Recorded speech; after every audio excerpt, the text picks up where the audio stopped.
ఓం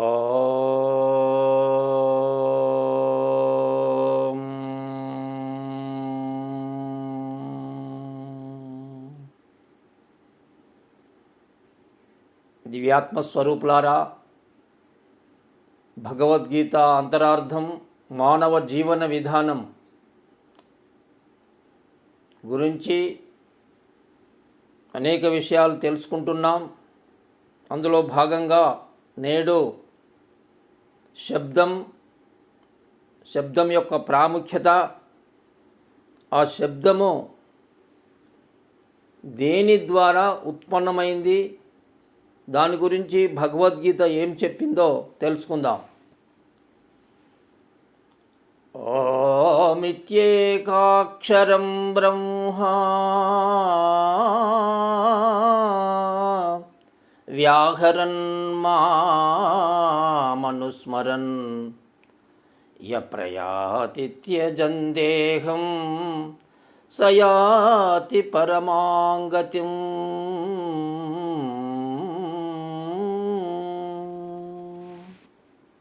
అంటే ఓం ఇతి ఏకాక్షరం బ్రహ్మ వ్యాహరన్ మామనుస్మరన్ యప్రయాతి త్యజందేహం సయాతి పరమాంగతిం. అంటే శబ్ద బ్రహ్మము పరబ్రహ్మమను విద్యనరెంటిని నెరుగవలెన్. శబ్ద బ్రహ్మము చక్కగా తెలిసిన పరబ్రహ్మమే తాను సుమా, పరబ్రహ్మమే తాను సుమా. అంటే ఇక్కడ ఓం అన్నప్పుడు ఒక శబ్దాన్ని సూచిస్తుంది. ఆ శబ్దమే శబ్ద బ్రహ్మం అని చెప్పబడ్డది. ఆ శబ్ద బ్రహ్మం అని ఎందుకు చెప్పబడ్డదో తెలుసుకుందాం. చూడండి, ఈ విశ్వంలో ఉండబడేటువంటి దేనిలోనైనా కూడా శబ్దము ఉంది అనేటువంటి వాస్తవ సత్యాన్ని మనం చూస్తూ ఉన్నాం. సమస్త విశ్వంలో ఎలా చూడండి, పంచభూతాలలో ఒకటైనటువంటి గాలి వీచినప్పుడు శబ్దం వస్తుంది. నీరు ప్రవహించినప్పుడు శబ్దం వస్తుంది. అగ్ని ప్రజ్వలిల్లినప్పుడు శబ్దం వస్తుంది. భూమి కంపించినప్పుడు శబ్దం వస్తుంది.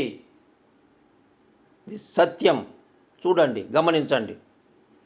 అట్లే ఒక వస్తువుతో తాకినప్పుడు కూడా శబ్దం వస్తుంది.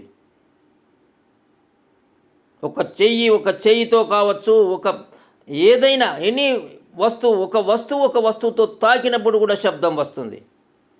దీని అంతరార్థమే అన్నింటిలో శబ్దము ఇమిడి ఉంది అని దాని యొక్క అర్థం. శబ్దమే ప్రధానమైంది అని దీని యొక్క అర్థం. ఆ శబ్దము దేని ద్వారా ఉత్పన్నమవుతుంది? దేని ద్వారా ఆ శబ్దాన్ని మనం గ్రహించగలుగుతున్నాం అంటే నిశ్శబ్దం బ్రహ్మముచ్యతే శాస్త్రం చెప్తుంది. నిశ్శబ్దము నుండే శబ్దం వస్తుంది అని తెలుసుకో.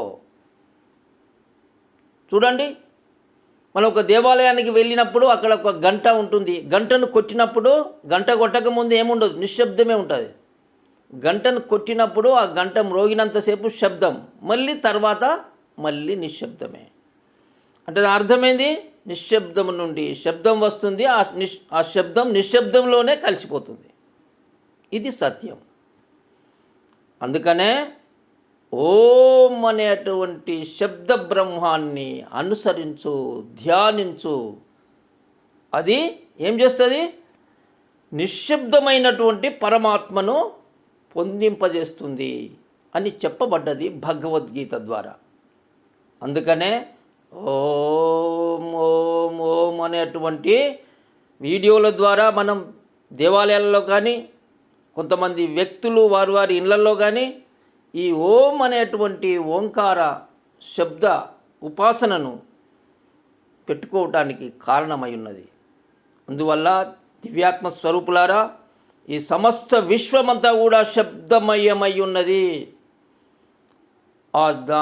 దాని యొక్క రహస్యాన్ని తెలుసుకొని శబ్ద బ్రహ్మమైనటువంటి ఓం అనేటువంటి ఓంకారాన్ని నిరంతరము ధ్యానిస్తూ సర్వకాల సర్వాస్థల్లో కూడా ఆ ఓంకారం ద్వారా, ఓంకార శబ్దం ద్వారా, ఓంకార ఉపాసన ద్వారా పరమాత్మను తెలుసుకో, పరమాత్మను పొందు అని చెప్పింది భగవద్గీత. ఓం తత్ సత్.